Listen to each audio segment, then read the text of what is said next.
welcome everybody to Policy Exchange, and welcome to this event on At the Policy Crossroads. What does today's Labour Party stand for?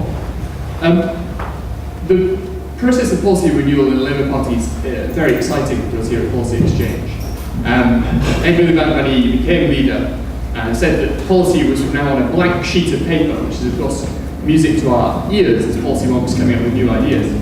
And he said a number of things which we found fascinating. He's talked, for example, about ending the take what you can culture and bringing back the contributory principle of the welfare state, something we've been doing a lot of work on here. And it seems to us that there are a whole series of big questions, both strategic and tactical, which are currently under discussion in Labour. For example, we talked in your invitation today about a whole series of questions like crime and immigration and climate change, where Ed has a choice between outflanking the coalition on the one hand, or perhaps trying to encourage them in a more liberal direction on the other. There's a whole underlying question about who it is that Labour needs to reconnect with. I've heard Will Shaw, for example, argue that the party has lost touch with its working class base, and it does need to focus on that. Other people would argue that that sounds like a core vote strategy. We had an argument here about Blue Labour about a month ago. Some of you would have seen the debate between Sunday Katwala and John Crullers, which is a very enlightening discussion. But is that really an opportunity for the Labour Party to get back in touch with its core voters? And then there are a whole series of specific questions about education, for example. Should the government, or to what extent should the opposition be supporting or opposing the free schools and academies programme? Other big questions for us here about the living wage. What is a living wage, and how do you actually change employers' policies? And what should the relationship between the party and the trade unions be? Been a huge discussion about that already, and as we perhaps move towards more industrial action in the autumn, those issues are going to come back front and centre. We are incredibly lucky today to have a fantastic, stellar panel of people with huge experience in the Labour Party to discuss these issues. We're going to have a kind of opening statement from each of them, and then lots of time for questions and answers. Stella Creasy is MP for Walthamstow, and is also PPS to the Shadow Education Minister Andy Burnham, and a rising star in the party. Richard Angel is Deputy Director of Progress. Is it fair to describe as a Blairite think tank magazine? That's fair enough. And a man of many parts in the party. Mehdi Hassan is Senior Politics Editor of The New Statesman. Roger Little to us, is a former advisor to Tony Blair, particularly on Europe, and also a high-powered operator in Europe too, formerly a member of various people's cabinet, including you, Jose Barroso's cabinet as well. And John McTernan is a commentator and political strategist, and a former political secretary to Tony Blair. So, in order, we're going to start with statements from from John, and then from Roger, then Mehdi, then Richard, and then Stella, and you're last. So, without any further ado, huge pleasure to be able to welcome someone who's always incredibly insightful about politics in every single party, John McTernan. Thank you.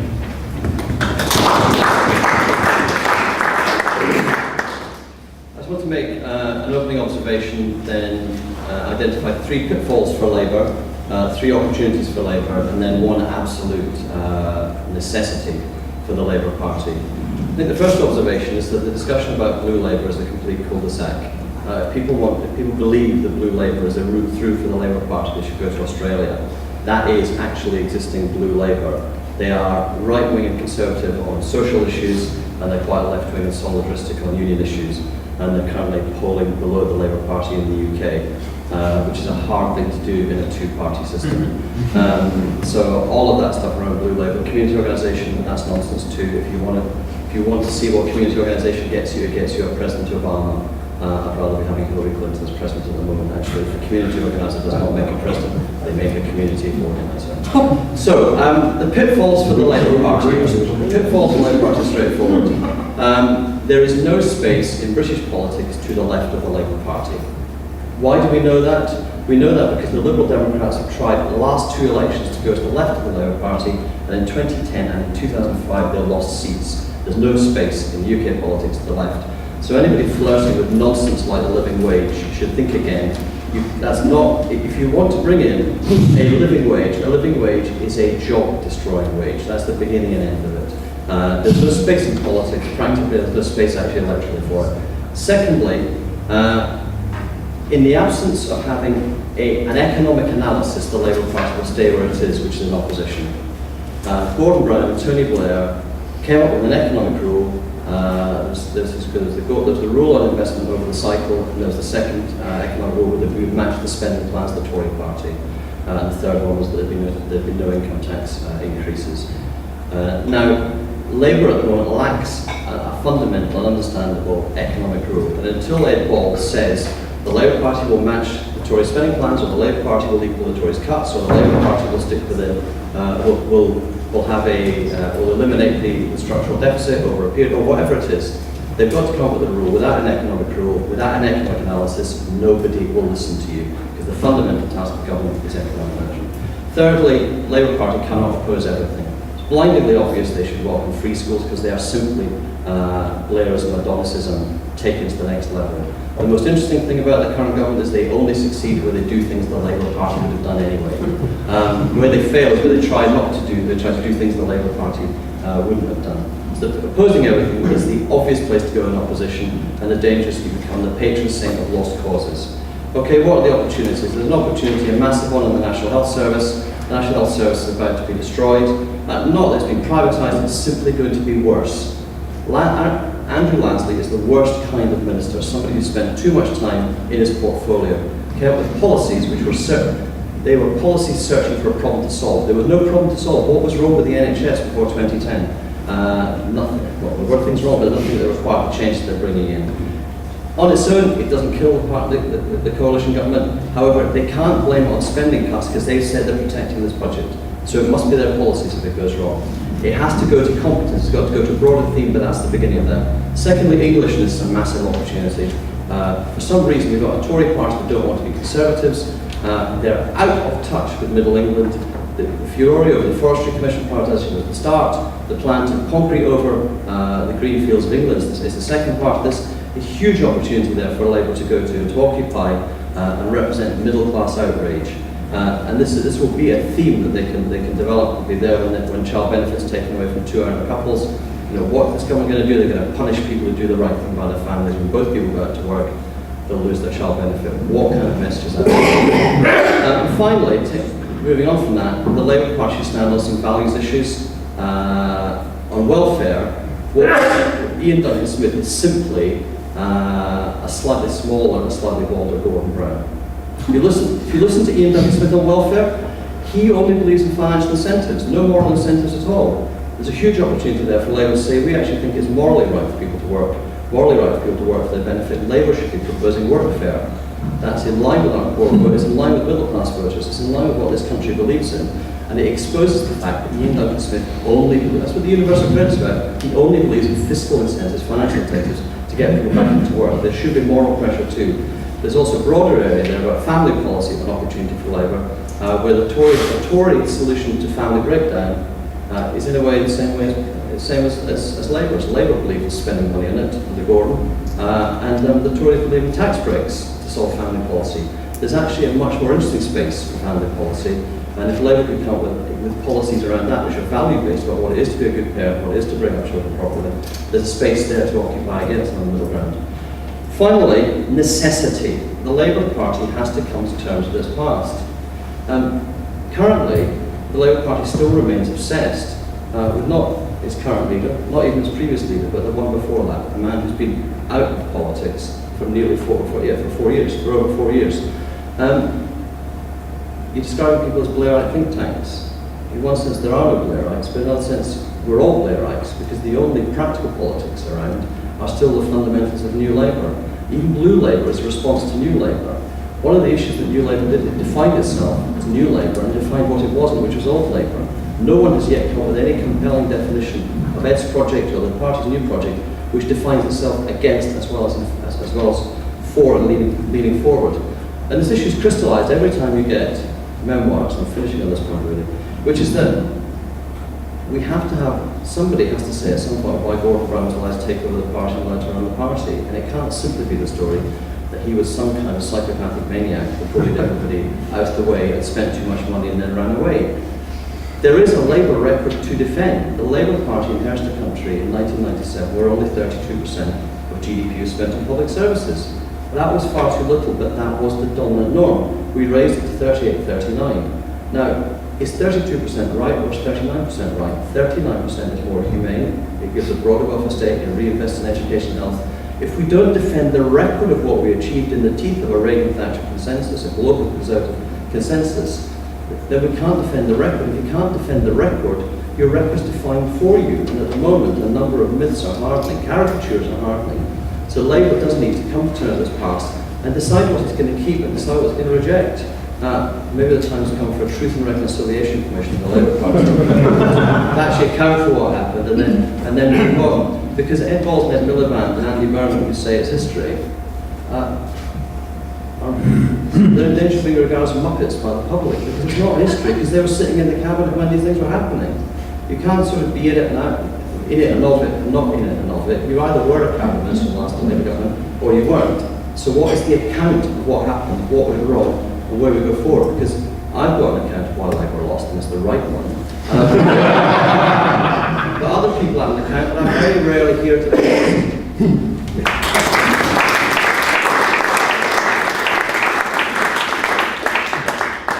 admirably clear. Roger, over to you.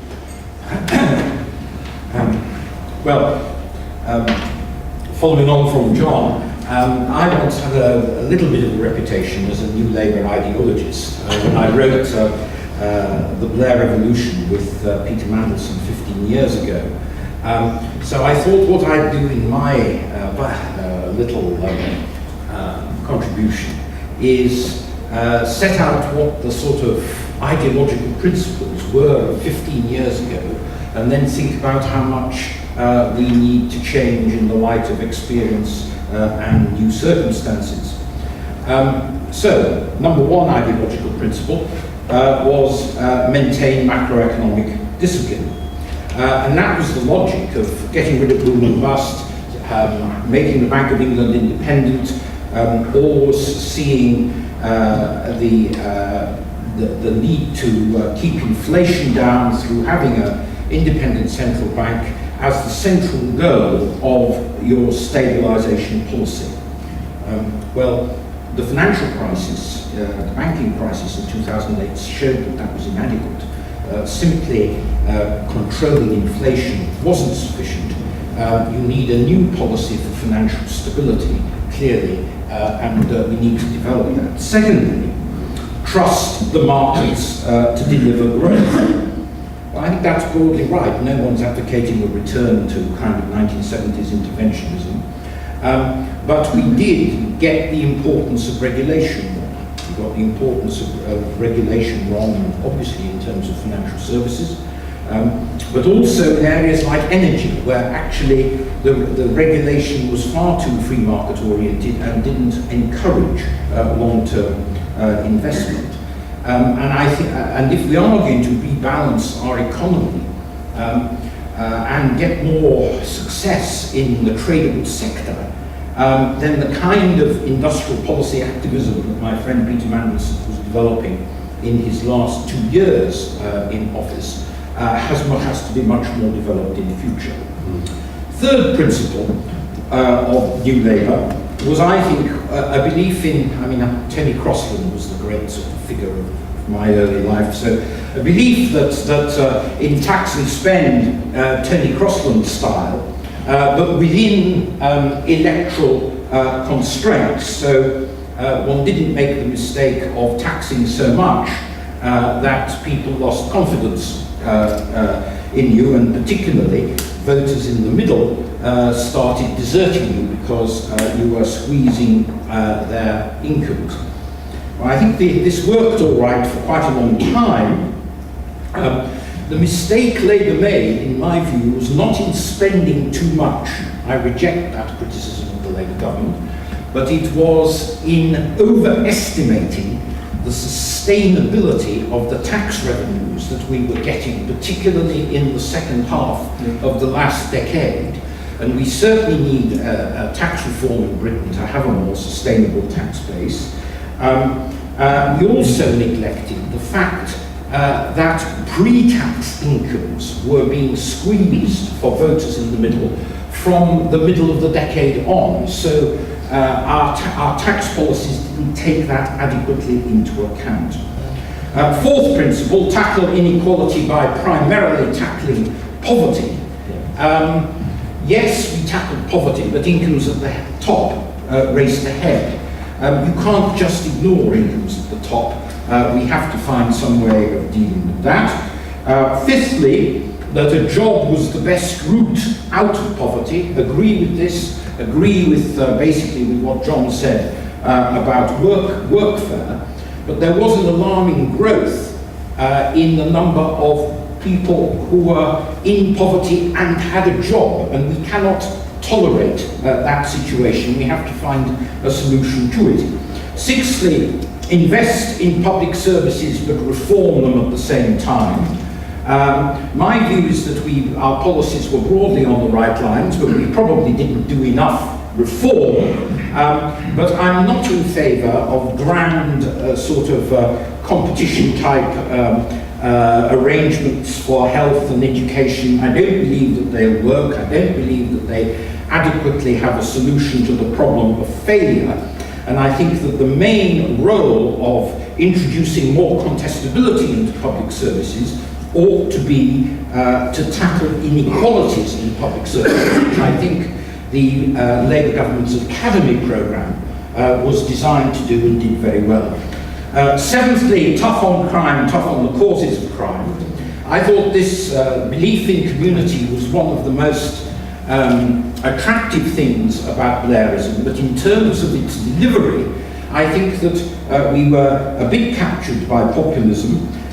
We didn't put enough emphasis on restorative justice and prison reform, and we were too top-down in our approaches to tackling problems of social disintegration and trying to build community. And what you need is a kind of joined-up localism if you're going to tackle these problems. Very difficult to know how to do it, but we didn't get it right.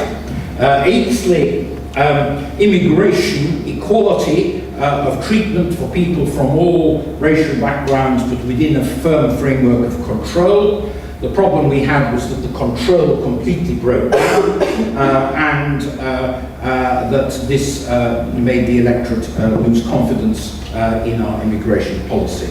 Ninthly, in terms of foreign policy, Britain to be a bridge between the United States and America. Well, it was too much of a one-way bridge. There was only one-way traffic. Gerhard Schröder, I remember saying to Tony once, what we want is a bit of two-way traffic turning on your bridge. But I still believe that this is a better idea than the present government's policy, which appears to be distancing from America and loosening of the relationship with Europe. I don't really know what their foreign policy concept is at all. And finally, on the Constitution, the Labour principle was, yes, let's reform, but don't do more than John Smith wanted to do, and don't clearly think about where you want to go. And I actually think that we have to have a much more radical view of constitutional reform in terms of decentralisation and localism, and that this would be the basis for building a new progressive alliance. On that, I will stop.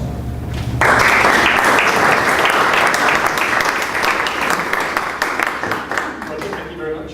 Maggie. Thank you very much. Good afternoon. It's a pleasure to be here, Neil. Thank you very much. Slightly weird to be here at a centre-right think tank talking about Labour Party policy, but it's a testimony to our age of pluralism and Policy Exchange's commitment to pluralism. I've also never been on a panel before with three self-confessed Blairites. Quite an exciting moment for me, personally. What does Labour stand for? It was recently reported that Labour, of course, was going to have a Clause 1 moment, where the Constitution is going to be rewritten, a commitment to social justice, which I broadly think is a good thing. I think Ed Miliband And this all, we get into thorny issues here about left, right, centre, but he probably has in many ways, but not in all ways, taken the party slightly to the left, which I don't think is a bad thing. I don't buy John's view that there is no electorally credible or successful space to the left of the Labour Party if the Labour Party is defined as kind of New Labour under Tony Blair circa 2005. He said we're all Blairites now, which in a way I agree with, because of course New Labour's founding principles, which made it so appealing, was you move with the times. It's not 2005. And just on a factual point that's often forgotten in discussions like this, for the purposes of balance, Labour lost 5 million votes between 1997 and 2010. They lost 4 million of those 5 million under Tony Blair. So it wasn't all great at the end, although it started off very well. And just on another factual point, the Liberal Democrats in 2005, John, correct me if I'm wrong, got up their votes and up their seats post-Iraq and under Social Democratic Charles Kennedy. Anyway, returning to the subject of Labour, I'm not a policy wonk. I mean, I talk about policy, but I'm not a policy wonk. I do admire the invaluable work of policy wonks and policy think tanks. What I thought was quite interesting on the way over here is, regardless of what the right policies are for Labour to adopt in the coming years, one important point would be who will be the outriders for those policies. What was so successful about Margaret Thatcher in the late 70s, even David Cameron 5-6 years ago, is the support of zealous, committed, intelligent pamphleteers, researchers, think tankers.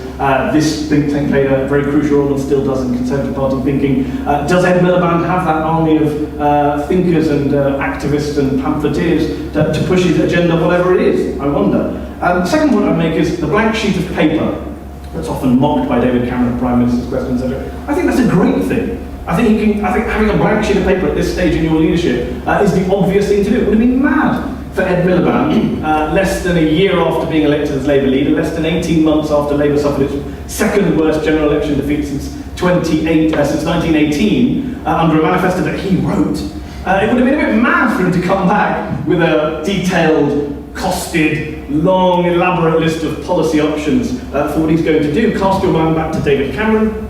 At this stage in Cameron's leadership, he was still in hugger hoodie mode. George Osborne was singing the praises of the flat tax. How things change in 5 or 6 years. I think it would be mad to come along and start nailing down specifics at this stage. I think what's more important is the narrative. I think what's more important is what he himself stands for, which I think a lot of people are still unclear about. Although actually, if you bother to listen to his speeches, badly delivered as they tend to be, he does actually have interesting themes and pillars to his narrative. I do agree with him. I do think there's a lot of resonance in the squeezed middle and all of that territory. I do think there's a lot of people worried about intergenerational opportunity and advancement, what he calls the British promise. I do think there is mileage in rebuilding community, the good society, blue Labour, whatever you call it. Well, it's now dead, isn't it? I think Maurice Glassman committed intellectual suicide. The third point I'm making, where I agree with John and Roger before me, is the economy is key. At the end of the day, whatever policies you're devising in all sorts of interesting and important areas of life, the next election won't be one on crime or immigration or academy schools. It will be the economy that's the defining area, and Labour needs, and they're not polling well on the economy still, they need a credible economic policy. Here's where I differ with most of my fellow panellists. Today, what's defined, especially in the media, as a credible economic policy basically means signing up to cuts. Which I think this government has done so well, the Liberal Democrats did with such zeal, and it's not working out so great. I think actually the conventional wisdom is wrong. What a credible economic policy needs to be is a credible plan for growth, because without growth, we ain't going nowhere, and that deficit is not being cut. I think a lot more thinking has to be done about how you sell the case for an alternative to the cuts consensus, and what you do, how you deploy people like those well-known Labour Party supporters, Martin Wolf of the FT, or Nouriel Roubini, who have made the case in recent weeks for short-term stimulus, or people like Robert Skidelsky, former Tory peer, who's going on and on about turning the Green Investment Bank into actually a national investment bank, upgrading its resources, giving it the ability to borrow and invest. You look at things like bank reform, so many opportunities to break with the consensus. You look at Vickers today, ring fencing, rubbish. Too soft, too complex, too bureaucratic. Why not ally yourself with that well-known communist Chancellor Nigel Lawson and break up the banks and call for a proper Glass-Steagall radical division? Let's hear what Ed Balls, who obviously is slightly compromised when it comes to bank reform, make that case. And when I touch on the bankers, I think it's very important territory for Labour. It's not just about what your policies are. It's about looking at the mood of the country, it's about looking at where the electorate are, which differs, why we talk about right and left, it depends what the issue is. I think there's a great scope for a left populism. John mentioned Obama.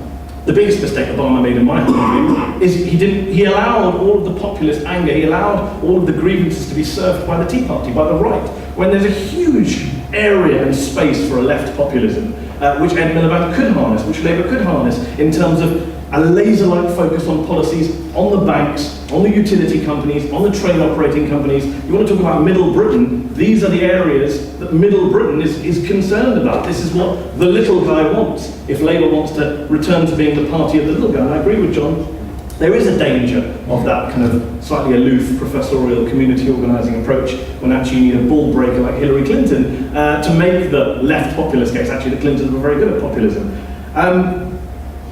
As I said, the actual detail of the policy will come. I think the areas are very important to focus on. I think the overall narrative is very important to focus on. I think, also, on a side note to this agenda, it also needs to be about more than just Ed Miliband or even Ed Ball. What's slightly frustrating is where the Labour Party and where Ed Miliband has touched on things like contributory principle, has touched on things like squeeze middle, has touched on things like community. He's doing it on his own. And actually the rest of the Labour Party need to step up and join him in those battles. Otherwise it doesn't matter what policies he'll be preaching if the rest of them aren't doing it with him. I thought I'd end with a rather amusing quote I came across from Abraham Lincoln, perhaps America's greatest president. He said, "I never had a policy, I've just tried to do my very best each and every day." Thank you.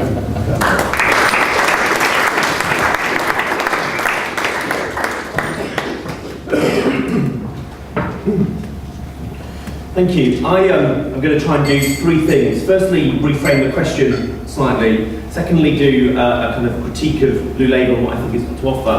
And then thirdly, where I kind of see the kind of electoral sense going next and how we kind of beat the Tories. So I think the question for us is, what's the point of the Labour Party if there's no money? I think that some of the analysis we've had, and I would defend the record massively, and I thought the last Labour government was an utter success, a massive one that we need to get back to kind of carrying on with. But there was a sense that particularly what we had to do to correct the 10p tax did move us to a point where we were basically borrowing to spend in a way that wasn't sustainable and was a problem. We need to, Jim Murphy said earlier in the year that the last Labour government probably had the most money to spend. It inherited a relatively low tax base and increased public spending, increased those taxes. It had a long period of economic growth and it had quite a lot of it for a lot of that time. And people who are disappointed with the Labour government for not investing more or doing things that some of our critiques on the left are going to be very disappointed if we ever get back into government again, because there probably won't be the money that there was last time. So we need to talk as a party about a different approach to public services, the reforms of the public sector, which I largely support. I think academies are a great programme. I think foundation hospitals I've gone further with. PFI was largely unnecessary for any foundation hospital because it should have been borrowing itself, but we didn't allow it to do that, and it could have borrowed cheaper and more sustainably if we'd have actually seen that reform through. And we've got to basically do that again and make sure we've got a different approach. Because, so when we did those reforms, we slightly bought off some of the vested interests. So we'll bring about City Academy, a new governance model, and buy-in from your community and other people that care about kids' education. But they got a new school while doing it. Now, I'm obviously massively in favour of all the new schools, and we should have done that, but we might not be able to afford to next time. We increase public sector workers' pay in a brilliant way, but it's got to. We probably won't be able to do that in the same way to kind of oil the wheels when we make some of those radical reforms in the public sector, which we undoubtedly will need to do. So we've got to find a kind of part of the Labour Party that's about not just reaching for spending money, that's not just about creating a new initiative or government programme in some way, and not just about pulling a kind of centrist lever about how we respond to some of the things that go forward. And some of the themes that will come out of this that Progress is hopefully trying to flesh out and hoping to be an outrider for Ed Miliband on some of these things genuinely, because I think the next manifesto will have a something for something welfare state model in it, and we are kind of talking about how that goes forward. I think we're going to talk about, I think it's fair to say that tax credits were one of the things that became slightly cumbersome and was very expensive, but the analysis was essentially let the market do what it does and pay what it is, and we did kind of amazing work in terms of bringing about a minimum wage, but we did accept that we had to do a lot with your taxes to top that up. And I think we're going to need to move away from redistribution to redistribution. And that's where I think the living wage is not a policy. You set a living wage in law £7.15 minimum spend. But Ed Miliband in the leadership talked about corporation tax break for companies who do, because we would much rather those companies be paying their workforce that money and not giving them tax credits afterwards, than them be starting on £7.15 out of London, £7.85 in London, as a much better way of doing that. And that means you don't have to have the bureaucracy of the state that tries to do that redistribution afterwards. And I think there's a whole raft of things. Some of different ownership in the private sector, a more mutual economy will deal with the gap between the rich and the middle as much as it will the rich and the poor. And there's various pre-distribution measures that people like Patrick Diamond are talking about heavily, that I think will be a future way of taking this approach. And thirdly, a growth agenda that fits with this has got to be about the industrial activism that Peter Mandelson championed. And I think that it's all very clear for us about why Sheffield Forgemasters was a reason to do that and why it is the key case. There was a clear new market creating in that we will, France will, and I think eventually Germany will rebuild its nuclear power station, so there's about to be a growing demand. The only place that existed was in Korea. There was a British company prepared to do it. The banks weren't prepared to take the risks because of what was happening, and the state was able to protect itself and provide massive jobs to come to Britain in a way it wouldn't. What I don't know is kind of if one of those variables isn't there, how we make that decision. It was kind of such a perfect case and the one big example of where industrial activism really worked.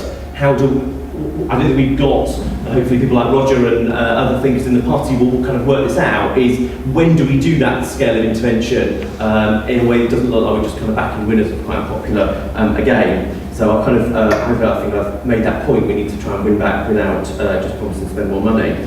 Blue Labour, I think I'm slightly kinder on it than John is. I think it's interesting, not least because it challenges their own party. One of the things about Labour is we like our own comfort space. We meet with ourselves. Most of the people at our party meetings are public sector workers. We often reinforce the kind of good we want to create in society, and we are going to need to leave our comfort zone. Every member of the Labour Party voted Labour last election, but only 29% of the public did. But it is good that we have different things that just make us leave our comfort zone. The second thing is that we did have an analysis where things like crime and immigration were kind of seen as right-wing. I think we did very well on crime. I think we came to some of the good solutions on immigration very late. But there was an analysis that was shown out by the Mrs. Duffy situation. It was almost, if you talk about it, you have to reply in a kind of right-wing way. And what Blue Labour has said is, one, we're left-wing and we want to talk about this, which is half the problem. The BNP had 60 councillors before the election, mainly on an organising mantra of we'll talk about what the Liberal elite, the politicians won't talk about, and we take that straight away just by talking about it. And John Cruddas and Margaret Hodge are great examples of that, where they smashed them recently. But we have got to come up with an agenda, and the reality is we can talk about it, and we can reply with our values in a social democratic way and come up with solutions. And then finally, a sense of kind of how we win again. In Scotland, we lost terribly and badly under a system that was designed to not make it possible for the current outcome. And Douglas Alexander's analysis, we had lots of great things that nobody could disagree with, but they did not add up to a better Scotland. And that's what we've got to kind of get to, is we have a vision for Britain that really does link together the different things we've got and add up to a Britain that will be measurably different for what those things on the pledge card can be, and it's not going to be an easy thing to do. And John talks about how we kind of attack the government and that most of the things they've been right on are the Blairite things we probably should have done and got on with. I think he's not completely right on, but I think we need to have a kind of analysis where we accept the good parts of what they're doing that might be on a Blairite train, and then we can knock them straight off because actually they fall short on all of them. And my analysis would be, and I like winding up Tory friends of mine, my sister's engaged to a Tory councillor, so it's all makes family dinners quite interesting, is this government isn't actually very fiscally conservative on a number of things. Free schools, relatively relaxed with the principles, but we have got free schools coming up in areas where we don't need school places and there aren't necessarily a demand for them. That's not a good way of keeping control of public spending. And by all means, we use kind of commissioning of in the public sector in a number of ways, but to also privatise how you commission and the commissioning process is absurd because there is no then fiscal concern, there's no restraint on that public spending, I think, in the long term, and I think that will turn out to be a very bad policy.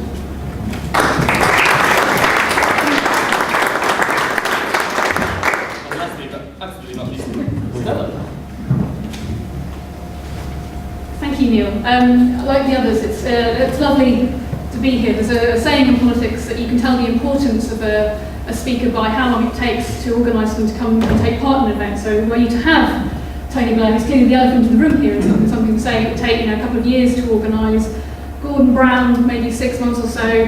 But when you texted me earlier today and said that you've got a spare place in the panel, I also, having listened to everybody, and I don't know whether this is a good or a bad thing, I agree and disagree with everyone on little bits that they want to say. And so what I want to do is set out where I think that there are common points of agreement and what that means for Labour, and then obviously, hopefully, we'll hear from the audience on this. The first thing I want to point out is something I agree very much with on Mehdi, which is that we have to move with the times. Because the next election that Labour will face, likely in 2015, will be in a very different Britain. And if we don't recognise that Britain is changing rapidly, as far as I can see, certainly in my community and indeed nationally, then actually we won't be able to fight the election on what we could offer to the public. Will be an election force based on the past. And as we know, Labour never wins when it fights on the past, it fights for that future. The strongest Labour cases have always been about the kind of Britain we could become. We know that Britain will be a more frightened and more divided community by 2015. We know that living standards are falling in Britain and will be continued to fall by 2015. We know there is a danger of a lost generation of young people who will not have experienced life in the workplace to be able to get on. So they will be a separate group of people within our communities. Above all, we can see that Britain might well be a very directionless society in 2015. Because I think the challenge that this government faces is, after the deficit, what next? And certainly, having spent 15, 16 months watching them in government, I'm not clear what their plans are above and beyond cutting the deficit. However, we know that nobody wins elections on the terms that they're set by their opponents. So if we are going to win the next election, we have to reframe this debate not to be about the deficit and not to be about whether it's about this cut or that cut, but about the kind of priorities that you set for your society. And in that sense, I very strongly agree with John about the importance of vision, because your priorities define your vision, the kind of Britain that you want to create. Against that vision of a Britain that's anxious and frightened for the future, we need to be a Britain that is focused and ambitious. What that means is some very difficult conversations, both within the Labour movement, and I think those are starting to happen, but also within the public. Because that's the second thing that we have to address ourselves, is that if we are open to the idea that there's an opportunity for us to offer more to Britain, to offer that hopeful future, then we have to be honest about the challenge that we face in being able to have that conversation. Both the changing context, in that this is not 1997, as much as we are all inspired and enthused and looking at what happened under the previous Labour government. By 2015, you're talking about 8-9 years away. This will be a very different Britain. And the danger if we do not learn from our past and understand our past in shaping our future is very clear. But also, secondly, our ability to apply our vision and apply our principles to practical outcomes, to be able to connect with people. And that means an ability to have that conversation. And I think all of us recognise that actually Labour's ability to have conversations with the British public wasn't lost in 2010. It had been losing and fragmenting over a number of years. And that's as much about the way in which we worked and the way in which we were able to engage with communities. And that's where I would disagree with John in terms of what you work with communities to do, as it is about the things that we were talking about. So if Britain is very different, and we have to be very different, what are the things that we need to be able to talk about? Here's absolutely where I agree with both Roger and with Richard, which is about understanding the difference of our economic situation. Because I think there's a real danger sometimes that the lesson that we all learned under Tony Blair, which is that your economic stability was part and parcel of social justice, it wasn't something separate. There's a danger that could be lost in the way in which we talk about somehow the cuts are something separate to the kind of society that we're creating. I think the biggest challenge that I see for this government sitting on the Public Accounts Committee is that if you prioritise cuts, you don't prioritise the kind of services that you want to deliver. So you make some very, very bad value for money decisions, and we're already starting to see some of those come out. Whether it's around aircraft carriers, whether it's around some of the things they're doing around school building, it's very, very clear that the decisions that they're making are about their budgets, they're not necessarily about things they're trying to achieve. But that means that we have to tackle head-on Richard's point, which is what is the point of the Labour Party when actually there isn't money left in the pot? How do we become the vanguards of social justice in an age of austerity? Now, I think there's a very clear message there for the Labour movement, which is about value for money. Because we should not be the party of more public spending, we should be the party of public spending done well. It's not progressive to waste money. And in that sense, Labour has to come to an accord with where it is good at spending public money and where it needs to learn lessons about delivery and about the mechanisms that it have on the ground, in order to be able to say, in 2015, we have a strong and tough economic policy that underpins movement towards a more socially just society. That is absolutely about growth, and that's where I strongly agree with Mehdi that we need to be talking about how you deliver growth, but it's also about affordability and deliverability. It also means understanding that the way in which you distribute public money, the way in which you reform public services is absolutely integral to that process. And one of the challenges I think the left has to get to grips with is not to say that public sector reform comes after economic stability, but it's integral to it as well. Now that means that we have to apply our understanding of what actually changes societies, given the changing context that we're working in. And I think one of the things that we can all say is actually this government has missed a trick in its focus purely on individual choice, purely on markets as the way in which you reform public services. Because the reality of public service delivery is that the best public services are collaborative. They are empowering to the users, but they are also a joint endeavour. We can see that on academies. We can actually see that within the healthcare service. We can see that Labour was starting to get to grips with this agenda, with what was called the co-production agenda, and that involved challenging some vested interests on all sides about what you could expect in terms of your public services, but also what you should be doing in return. I think it is absolutely critical that we identify the lessons that can be learned from that and apply that to the future. The danger with the government's academies programme is not about expanding academies, it's about the fact that they're no longer asking academies to be part of a federation at a local level, working together with other schools to drive up standards in a local level, working together to identify young people at an early stage who need support, who maybe need to move between schools. The real challenge to social justice in society isn't about free schools and academies, it's about the education bill, which unpicks those relationships that allow us to be able to intervene early within our communities and support those who need our help the most. It's also about building a society that is a society of rights and responsibilities. Absolutely, we've already talked about welfare. I do think that we need to go further, and I think that's right. There's some discussion within the policy review process about the contributory principle and how we might apply that in future. But I think it's also more about the kind of world that we want to be. Because when we look at 2015 and we look at some of the challenges that we're going to face for the longer term, whether it is the ageing population or that growing inequality in skills, the idea that we can pull a lever in Westminster and it will deliver change across societies just isn't holding true.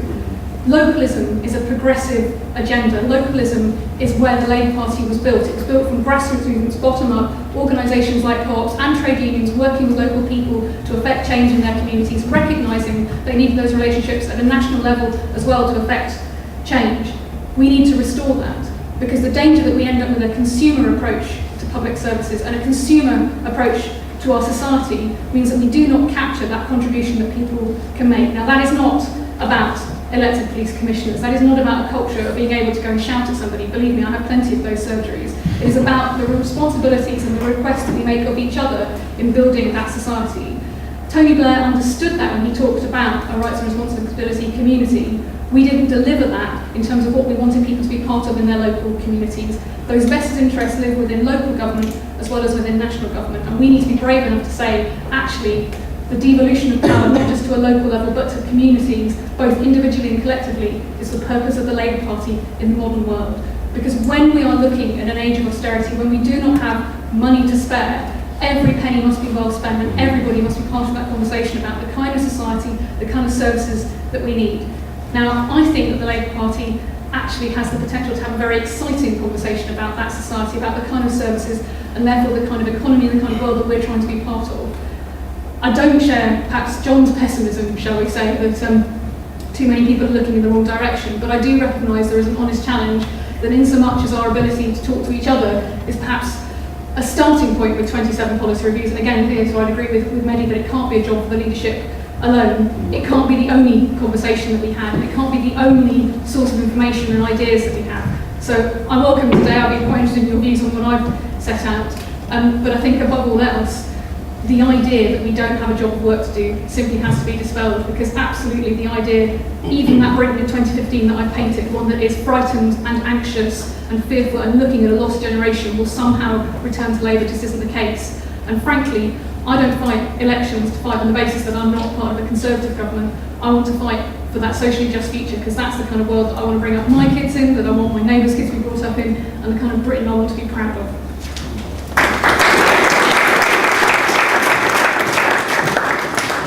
Okay, so lots to chew on there. Some points of agreement, lots of other points of straight disagreement over public spending, blue Labour, schools and so on. We now have some time for questions and answers. If you want to say, put your hands up and also say who you are and where you're from. And if there's anyone in particular you want to answer your question. While you are pondering that, I'm just going to take my opportunity to jump in first, which is really to prod you on this point about public spending control. Okay, so John says you've got to have an economic policy, otherwise you're dead. When he got in, Ed said he wouldn't oppose every single cut. Relatively recently, the Tories were saying he is now opposing every single cut. You know, where do you feel the party has got to? What is the right, approach on this? Is it a sort of tactical thing where you choose a few things you're going to be in favour of in terms of public spending cuts to signal where you're going? Is it you have some commitment in the manner that the Tories did at one point and New Labour did before them, of saying we'll stick to their plans for a while? What is the right? I want to prod you a bit more on all this stuff. Maybe starting with Richard. You made the point that how do you be a Labour Party in an era where you come in, there's not going to be lots of money to spend. You are just stuck with you need to control spending. Thanks. The easiest question for us.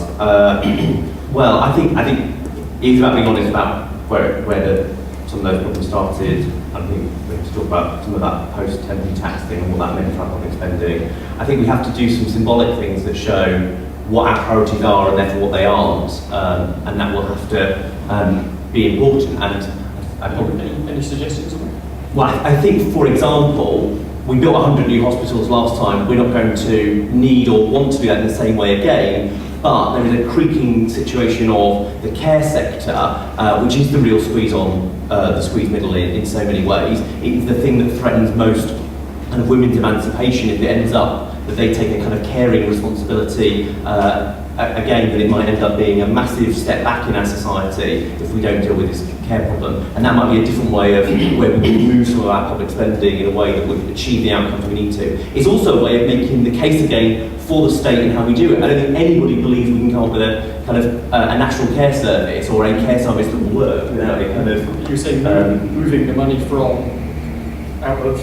Well, I think you'd have to move. Andy Burnham was talking about how we change how we spend in health, and he, for example, didn't support the Tories not cutting parts of the NHS because of the massive effect that was going to have on social care. And that was a really quite radical and brave and essentially right thing to do, because it was quite honest about, look, you can do that, and it's great for a press release and a good line at PMQ, but actually the impact you are having is either we're going to end up with lots of old people in our hospitals blocking, and I think it was Stella's point, which is that you've made a budget cut because it works out on the line, but you've actually brought those costs back into the system elsewhere. And I think that was a much cleverer approach. I thought it was a really good way to set the terms of debate on this and doing that. Spend less on the NHS, more on social care for women?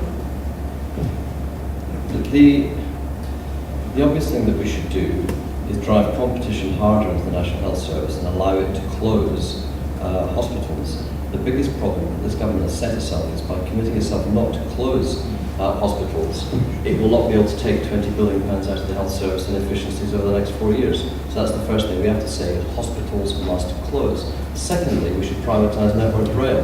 Why should we keep that as a public asset, privatise it? There's a bunch more assets we can privatise, but those would be the two things to start with. And thirdly, we need to be a lot tougher on welfare. There's absolutely, if we had a welfare policy, it's not simply a moral policy. A welfare policy is a policy for driving down budget rules. I could go further. I often do go further. Many of you would not agree with that. No, it's not the first time John and I disagree. I'm just taking a point about the money point. First of all, I am probably outside of the consensus, and I think it's mad to be monomaniacally obsessed with cuts to begin with, and the Labour Party's monumental challenge for the sake of the country for itself is to get the bull by the horns of this debate that says we are on the verge of a double-dip recession, our economy is on the edge of an abyss to borrow a cliche, and the idea that you cut now is just absurd. The idea that cuts are the way forward, when actually what we need to be doing is stimulating the economy. But I accept that's a short-term position. In the medium to long-term position, 2015, etc., we of course have to deal with the deficit. No one pretends that, not even a Keynesian will see that you never deal with the deficit. But in the short term, cutting is mad, and the debate shouldn't even be on that terrain, is my view.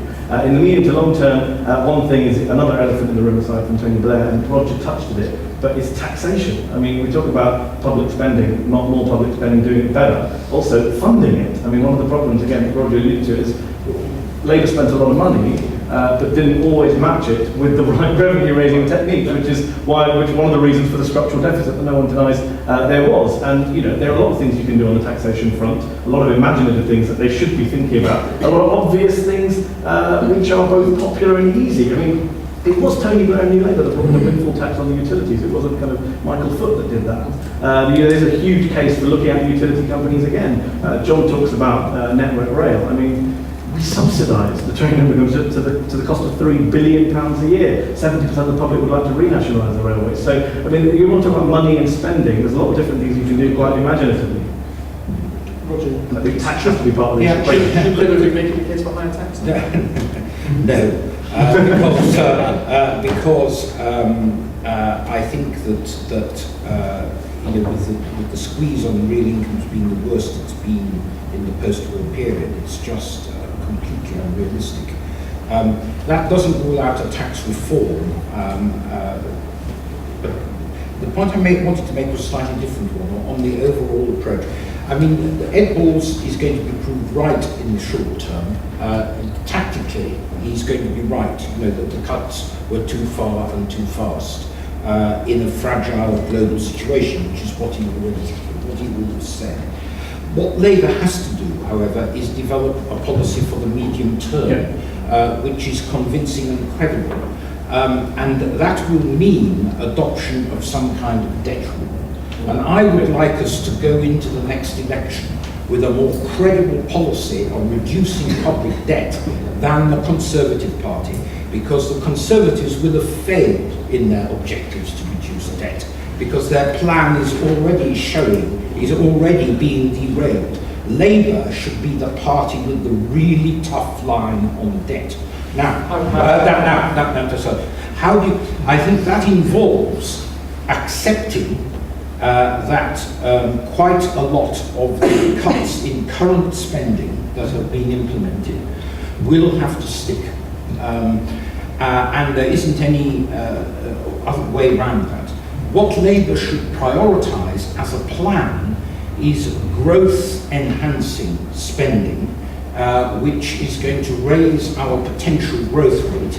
So, I mean, that is you need a public element to get this massive infrastructure program going, of new power stations, of digital infrastructure, of new transport links, new railways. You need a public element. It won't happen unless the public sector puts money in. The second point is to invest in things like apprenticeships, further education, and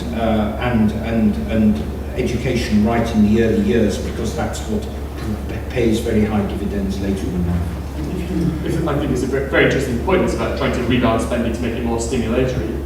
But if you're spending more on skills and more on infrastructure, where do you find the money? Where does it come from? What's not stimulatory, not you? Or less stimulatory?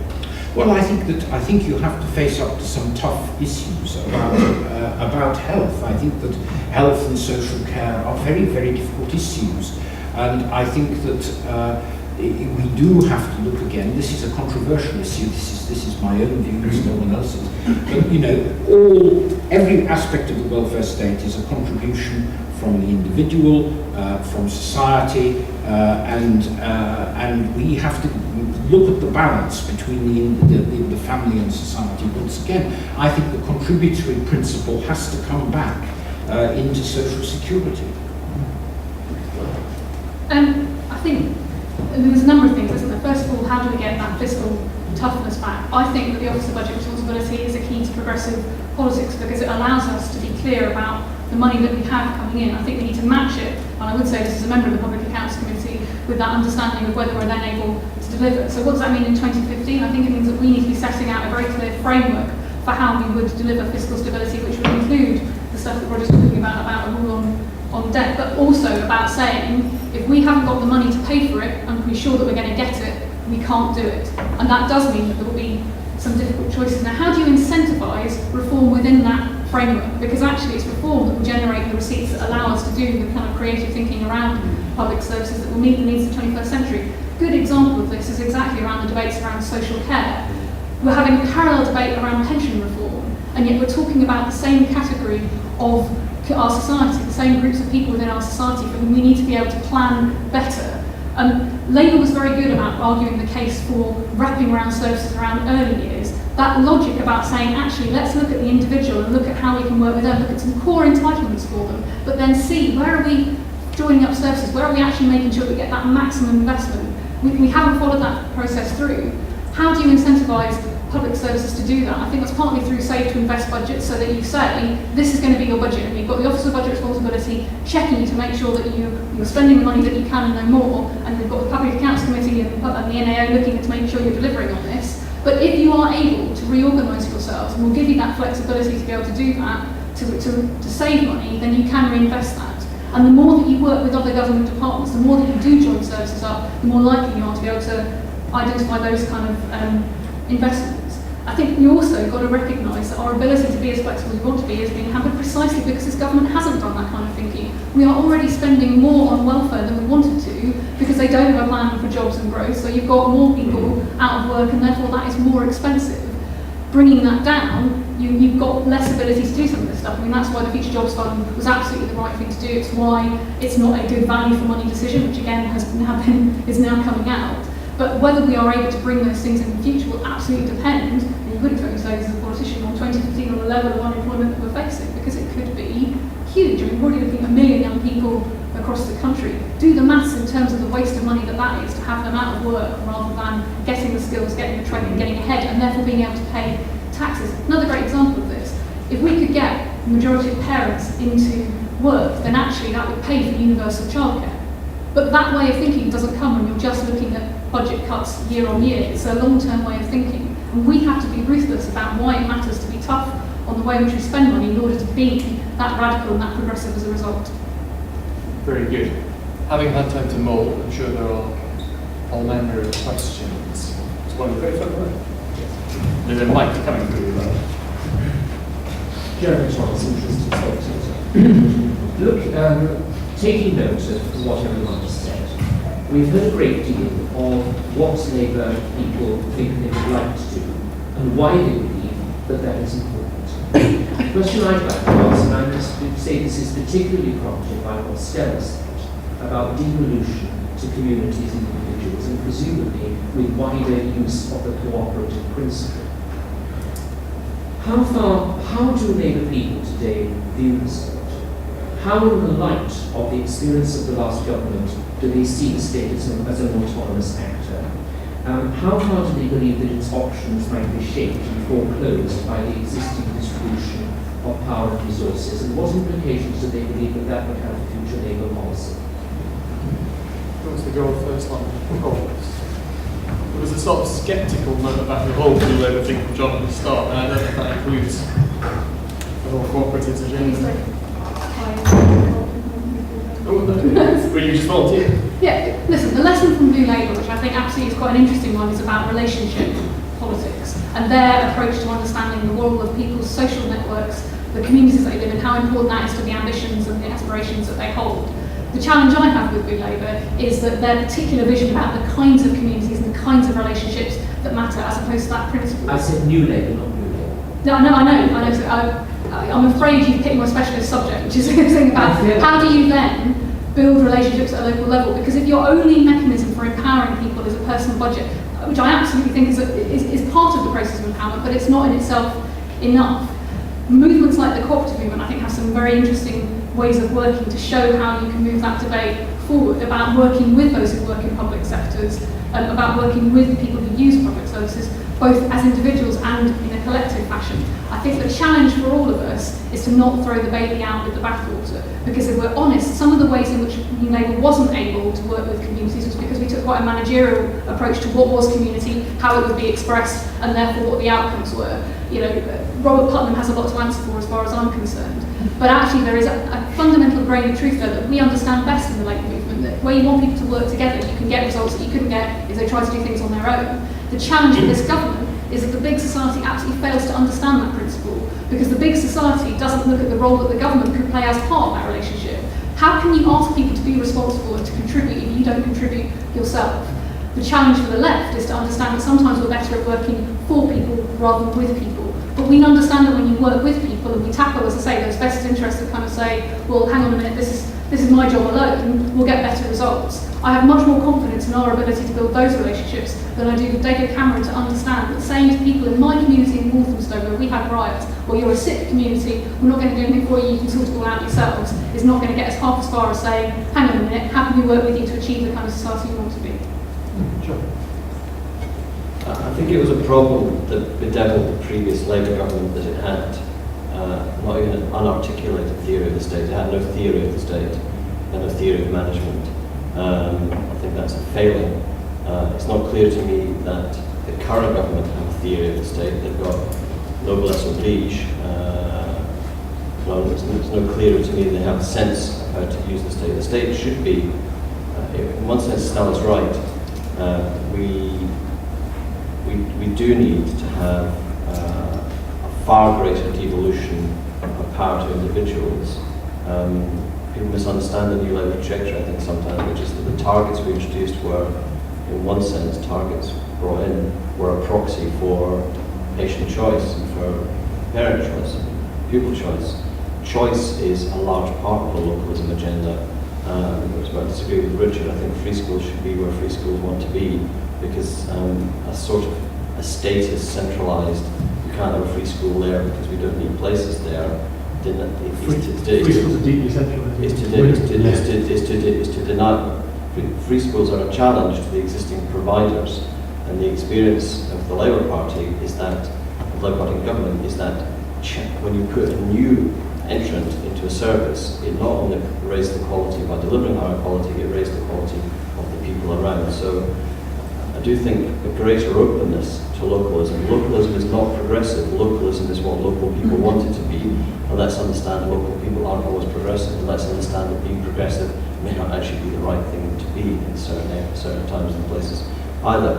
I think the problem with the big society and mutualism and state control as well is that they are all inadequate ways of managing hard physical assets and managing capital. The best way to get efficient return on capital in a modern economy is, by and large, capitalism.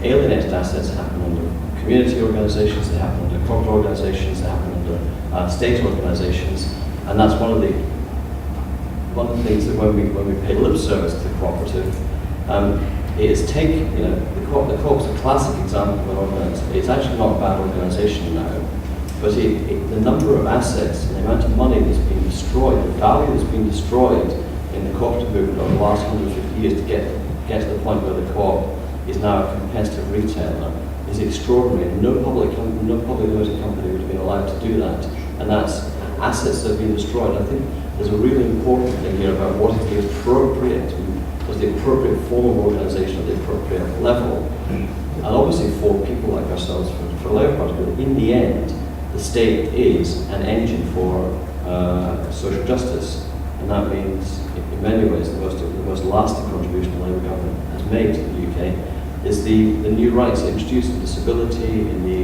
Equality Act, in terms of civil partnerships.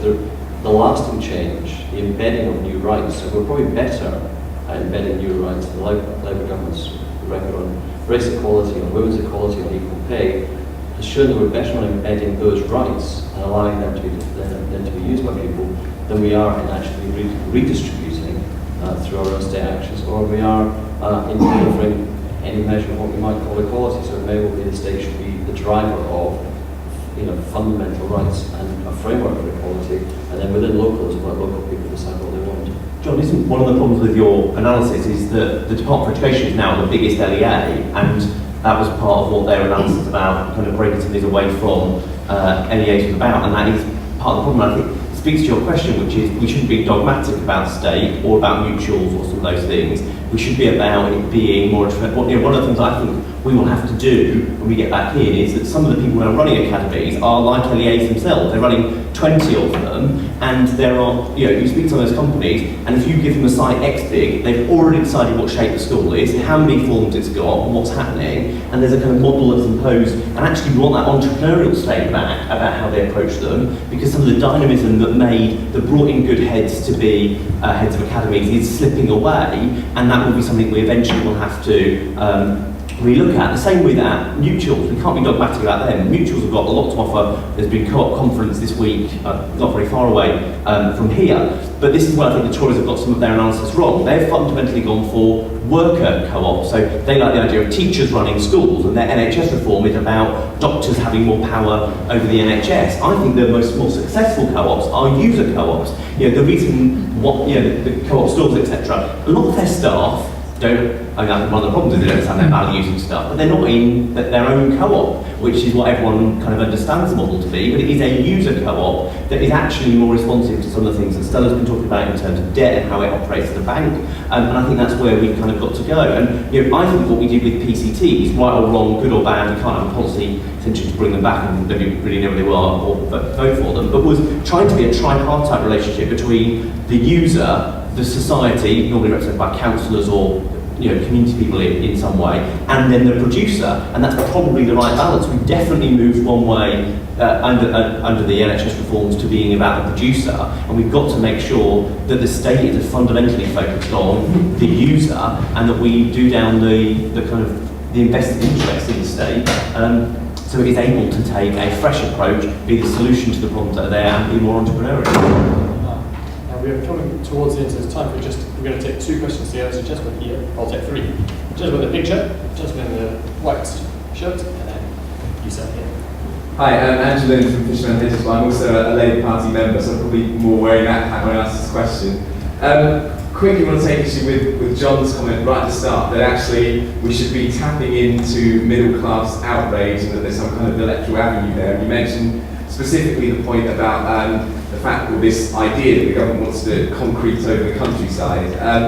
My view on this is that this debate has been quite bizarre, frankly. I mean, very successful lobbying by the CPRE, but actually the facts are that, in my view anyway, one of Labour's biggest failings was that house building levels were reduced to the 1920s by the time we left power, and actually Grant Shapps, his warm words, is making the situation even worse with the chaos in the planning reforms.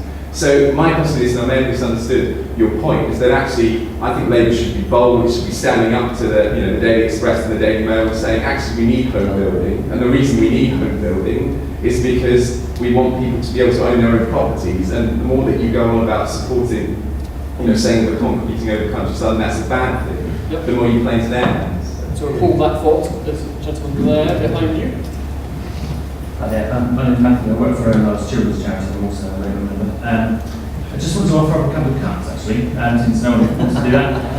Based on the idea that things not working, and I think that at this point in time the Labour Party finds that difficult to talk about things that didn't work before. But for example, youth offending institutes are a failure, 90% re-offending rates, pupil referral units, etc. There are things that didn't work and that cost money. And really, I think my question is really, at what point do we be brave and talk about the structural reasons for that, and talk about the way in which the savings from those institutions are realised in other parts of government, other parts of sort of local and national institutions. So therefore, structural reform will drive the right services and shut the ones that don't work.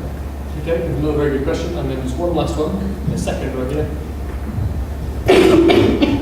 Question, very brief. My name's Ed, I work at Green Alliance, the think tank, and ECL. We've touched on the fact that there's a good chance that unemployment in Britain will be very hard at the next election, and it won't be just structural people in Middlesbrough or manual labour not having manufacturing places in which to work. But we'll have potentially lots of graduates or former public sector workers, looking very, very carefully at what parties are saying about where they're, got their employment plan. Roger touched on that, us having much more detailed industrial policy. How detailed can we be with it? I mean, it's unlikely that jobs will come in traditional labour areas like more public sector workers or putting more people through further education, higher education, and lots of them are saying, "Oh, we did that, and we don't have jobs." How detailed can we be, or how serious does there need to be about having a very coherent plan and employment in Britain in the next 10 years? Okay, so we've got, is there a future for Labour defeating the middle class vote? So you've got, have you shut down just looking at the public services, and then a big question about the jobs agenda. Roger, do you want to go first? Don't feel you have to respond to all of them. Pick on what you like. Well, just start with unemployment.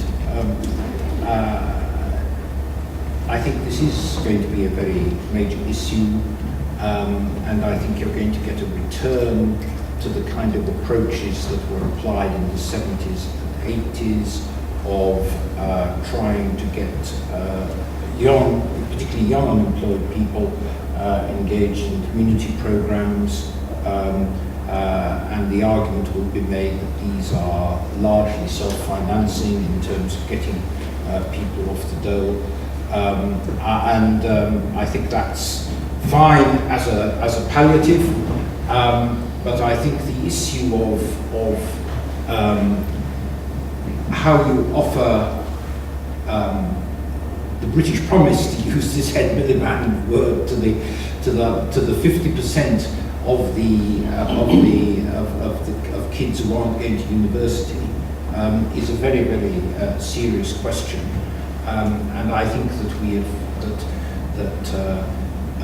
I think that Labour was rather belatedly trying to address the questions about vocational education and about skills and apprenticeships.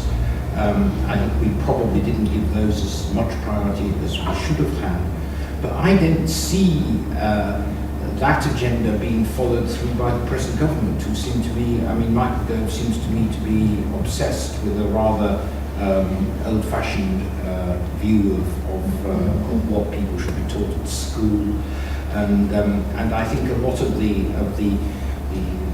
guarantee of apprenticeship at 16 and all that is being lost, and I think that's a great shame. So I think that's a big area for us.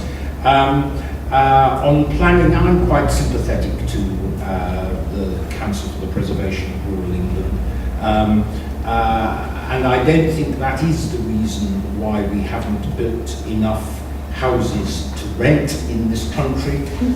We have, there is a very big social problem that rates of owner occupation are forecast to fall very, very steeply. I don't see any quick return to free availability of, to much easier availability of mortgages, and I think we are going to have to, the next Labour government is going to have to find a way of financing an expansion of the social rented sector, but I think that is likely to be in brownfield sites in cities and not in greenfield land.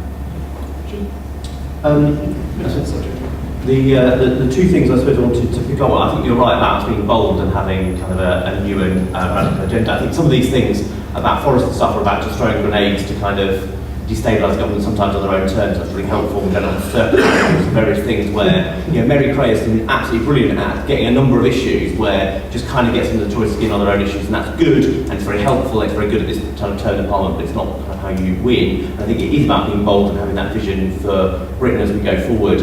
Progress is kind of launching its purple book on Thursday, so I'm trying to not talk about anything that's in it, having read it and not wanting to kind of ruin anything that's coming out on Thursday, but I think people it will have some ideas in it that are kind of good, and will hopefully be as many sort of kind of outriders for some new ideas about where we do go and what will be in the next manifesto. The one point I want to pick up on that is kind of plan for growth, jobs, etc. I think one of the really sad things is that regional development agencies, good or bad, right or wrong, did some actually amazing things. And I worked 18 hours a day for 5 months to try and save the Steelworks and Redcar, which is now reopening, 1,000 people are being employed.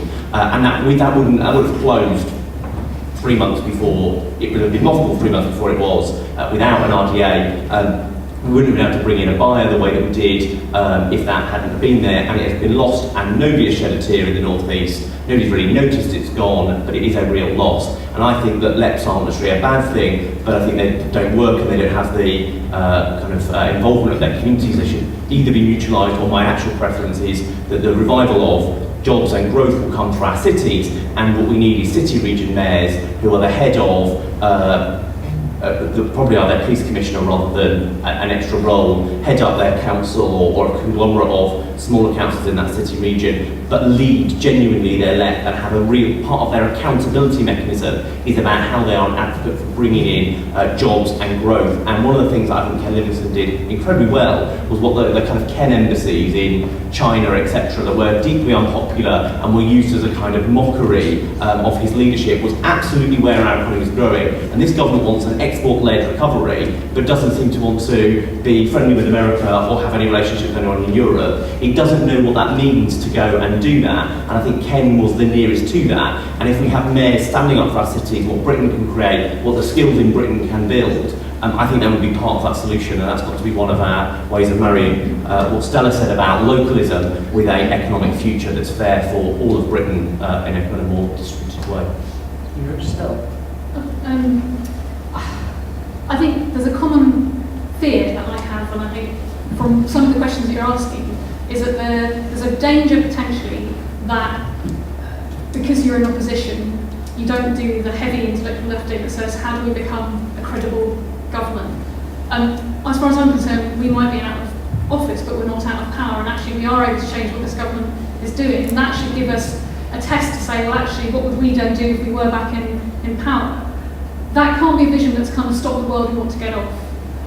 Labour politics at its best has helped every single community manage the transition of change, whether it has been in the early 1900s, so it was trade unions that helped get us a weekend, because they helped communities recognise the way they wanted to organise their working week, whether it was Harold Wilson looking at technology, whether it was Tony Blair putting education at the forefront and saying, actually, if we don't get this right, there's generations of kids who are just never going to get opportunities.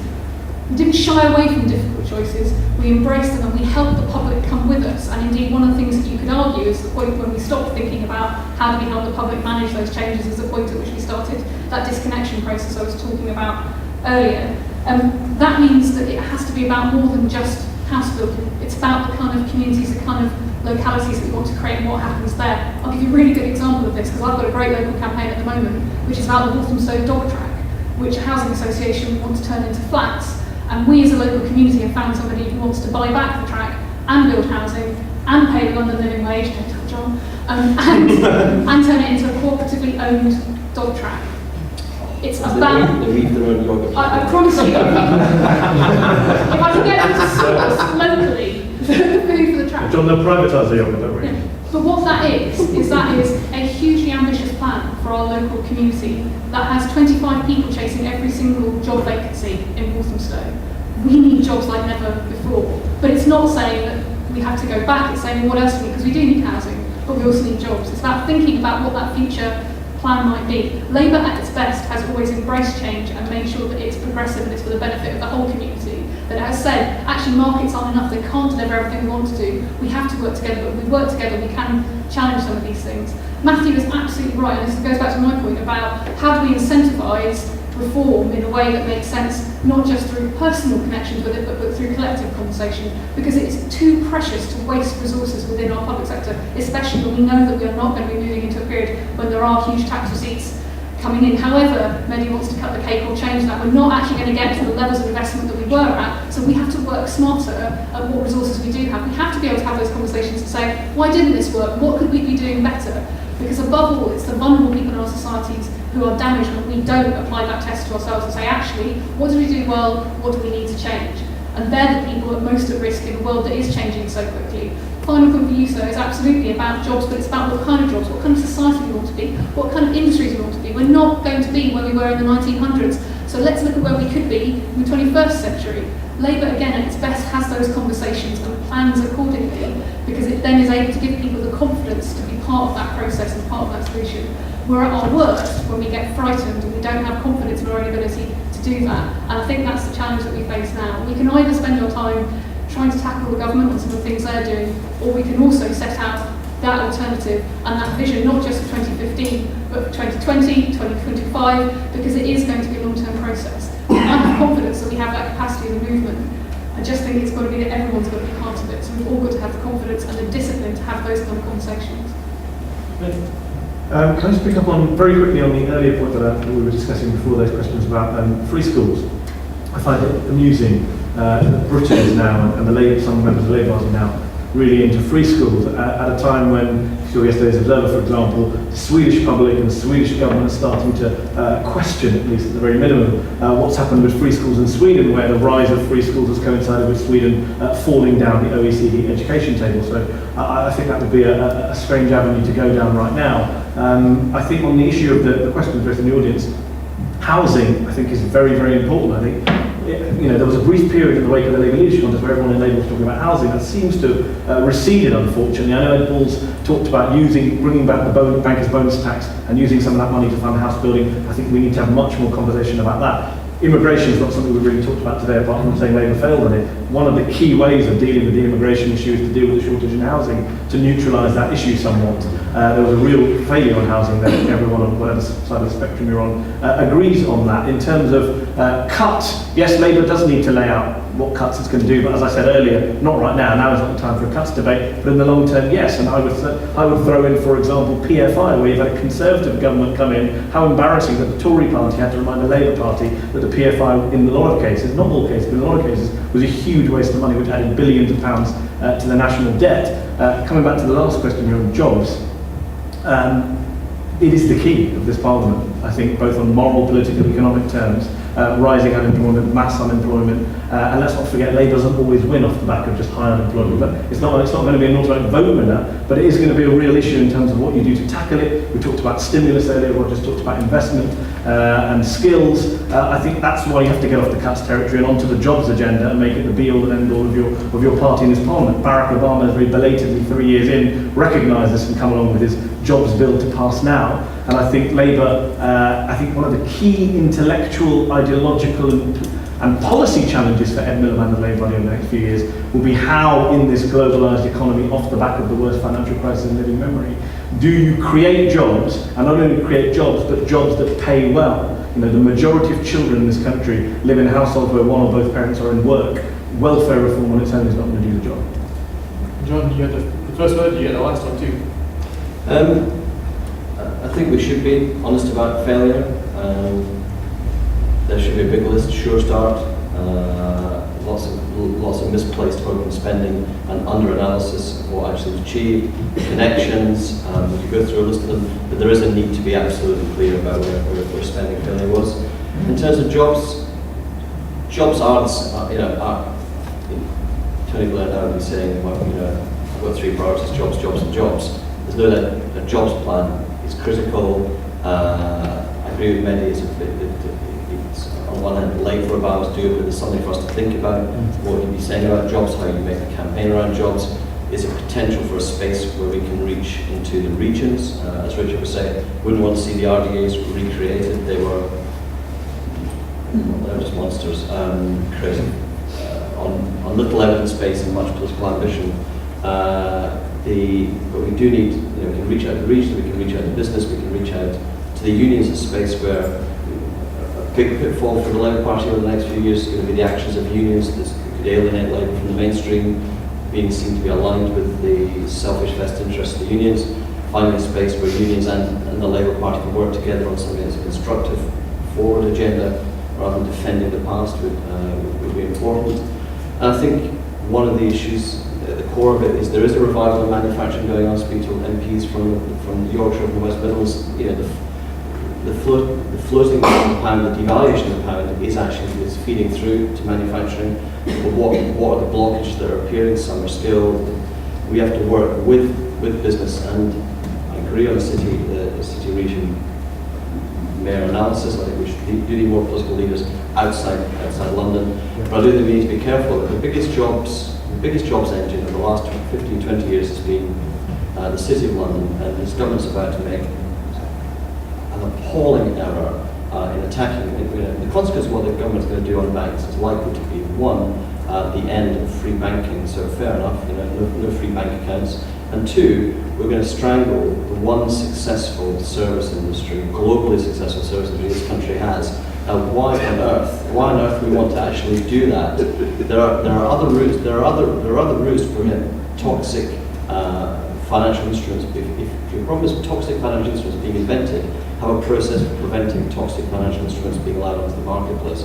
But the notion that ring fencing Barclays Bank from Barclays Capital is going to anything other than bad for jobs in Britain is just laughable. Finally, on middle class people currently have no party that represents them.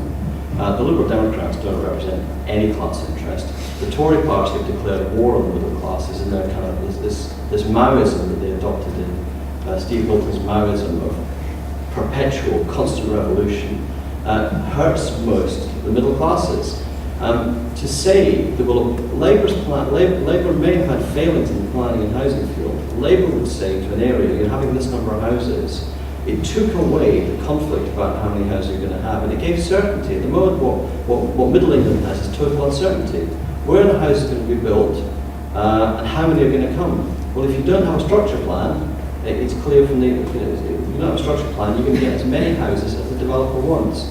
Secondly, by saying that you're going to allow development in greenfield sites, you kill brownfield development. Basically, all development that was planned for Britain's cities is now going to stop, or England's cities is now going to stop, because having a signal you can develop in greenfield. Why do you develop brownfield? Easy profits can be made on greenfields. The government has already killed the development in most of British cities. And thirdly, let's come on to this issue about social housing. Roger said, we don't need more social rented housing, we need less. Social rented housing is the biggest single distortion of the housing market. It's bigger than the planning system. The fact that there's no real private rented sector of any proper scale or quality or competition, because it's destroyed by the scale of social rented housing. It is extraordinary to think that without Margaret Thatcher, 50% of people in Scotland would today be living in a council house. At the moment, still, between 1 in 5 and 1 in 3, 1 in 5, 1 in 4 households in Britain live in a socially rented house. Do we really think that's the nature of our economy, the 5th largest economy in the world, 6th biggest manufacturing economy in the world, needs to have socially subsidised housing for nearly 1 in 4 of its households? There is a huge distortion in the housing market.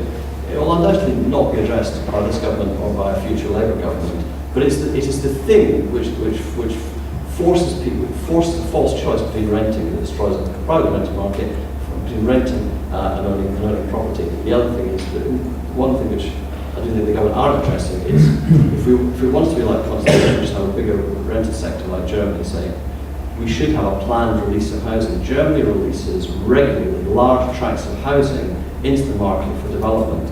The problem with Shaps and Pickles is they have actually got a completely turbocharged go-go capitalist view of this, which is that if you let it rip, it will be built. Well, actually what will happen is communities will be destroyed, they have uncertainty, and there's a huge opportunity for Labour to have a homes policy, a housing policy, and a sensible policy across the board. And if Labour can become the party of the middle classes, Labour can win the next election, but it's got to want to be the party of the middle classes and not want to enjoy talking to itself.